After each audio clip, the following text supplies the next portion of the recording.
Alrighty, once again we are looking at the Middle English period, which when combined with the Old English period represents the Middle Ages, or what later generations of Englishmen called the Dark Ages. In this section, we're going to focus on how the historical events that we already learned about impact the English language and its literature during this time.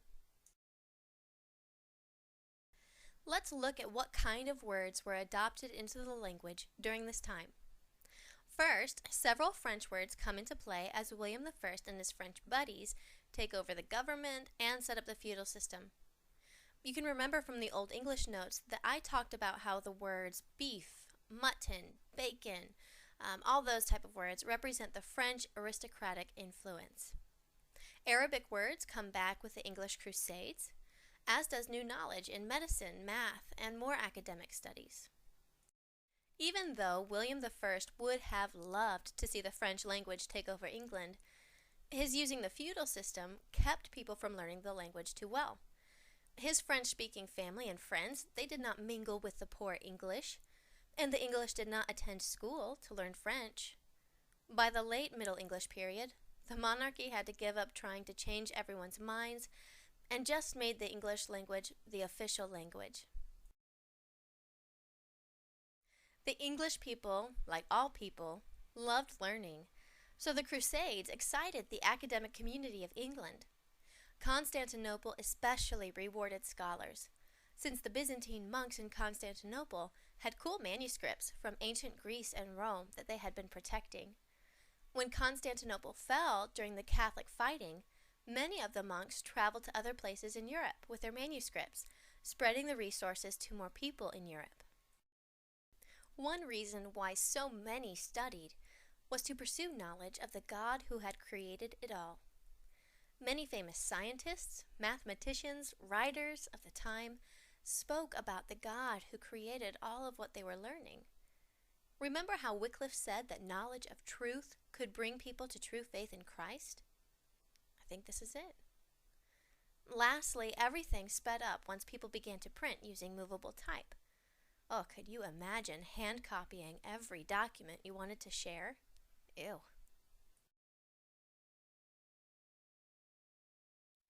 I mentioned in the last video that rich kids had limited job opportunities. Well, so did others. Poor people did the manual labor, and there weren't many other jobs available. Most well-off families could educate their sons in one of 3 professions by sending them to a university. Could you imagine how simple this would be? Most colleges today boast of offering 70-plus majors. These colleges, well, they only had 3. You could work in the church, you could work in the government, or you could be a doctor.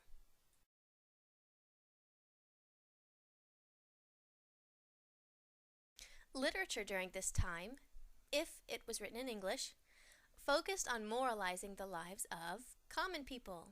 You know, since rich people spoke French and read other things. Yeah. Chaucer's Canterbury Tales stood out as a major literary accomplishment, especially compared to other works being written at the time. We'll look at sections of this work, and we'll see how it moralizes and satirizes various categories of people from the time period. These next 2 slides will show you the major differences between the lower class literature and the upper class literature. First, let's look at the lower class. The ordinary Englishmen of this time enjoyed creating and sharing what we call ballads. These works were short stories, and they had a sing-song feel to them. The stories tried to teach a lesson about everyday life. Many times the ballads were sung or spoken to music.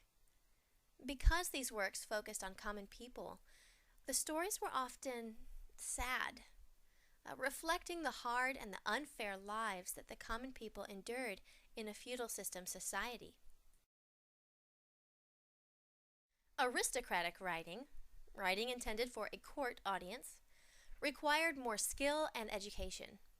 The stories were long, since rich people had all the time in the world to sit around and read them. The stories were also focused on ideal life situations, as opposed to the common people's ballads about real life. Usually these romances would focus on a knight who is given a quest, aka a mission, by the lady he serves. These stories develop the idea of a chivalric code among court attendees. To act according to chivalry was to follow a set of rules for winning a lady's affection and for fighting in a battle. Sadly, some of these rules reflected worldly values of pleasure, such as in the knight's flirting with and devoting himself to married women. Not good. Okay, so here, let me put it all up.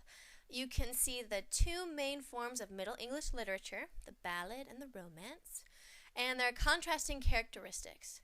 So you can tell that the differing lifestyles between the two groups significantly impacted their choice of story and their values in what they told.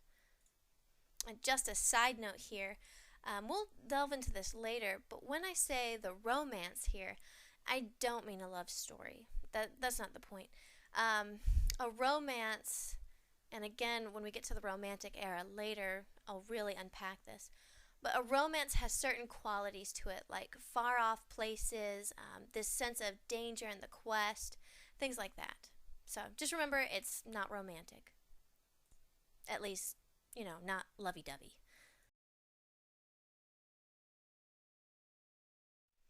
Okay, here are some common characteristics of Middle English literature. The writing during this time maintained the Old English element of forced stress, alliterative lines, which you already know, while copying some new techniques from French works. The difference in audience, rich, poor, created a diversity in the literature through both the styles and what they tried to teach. The lower class, of course, tried to prepare their children for a hard life, while the aristocrats promoted chivalry and the easy life. Finally, many works from this period contain satire about society. Considering the fact that the common people saw their society's flaws more clearly, you should not be surprised to see satire within ballads. We'll look at social satire that comes up in Chaucer's Canterbury Tales.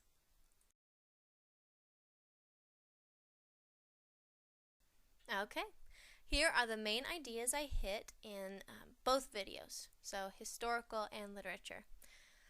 If you don't have an idea of what one or more of these terms or concepts means, you should go back and review the videos again. You will see these ideas on your test, and you will also probably see them on a quiz or two.